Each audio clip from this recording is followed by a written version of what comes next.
सॼी दुनिया जियां ब्रियासिटी में आमद बासादत अमीरुल मोमिनीन हज़रत अली अलैहिस्सलाम वॾी अक़ीदत ऐं एतिराम सां मल्हायो पियो वञे। ब्रियासिटी जे वार्ड नंबर 2 में फ़क़ीर नजफ़ुद्दीन कलंदरी जे घर में जश्न मौलूद काबा मुनक़द कयो वियो।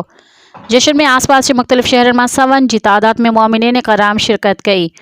जश्न में मशहूर फ़नकार सैयद अकबर अली शाह, फयाज़ मीरानी ऐं ॿियनि मौला अली अलैहिस्सलाम जी शान में क़सीदा ॿुधाए भेटा पेश कई। इन सिलसिले में फ़क़ीर नजफ़ुद्दीन कलंदरी, जावेद जाफ़री, इशा जाफ़री ऐं ॿियनि चयो त अॼु असांजो ईद खां बि अफ़ज़ल ॾींहुं आहे।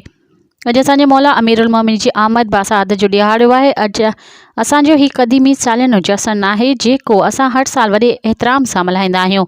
हुन चयो त मौला अली अलैहिस्सलाम जी ज़िंदगी असां सभिनी मुसलमाननि लाइ राह निजात आहे, जंहिंजे लाइ रसूल पाक जिन फरमायो आहे त जंहिंजो मां मौला आहियां उनजो अली मौला आहे।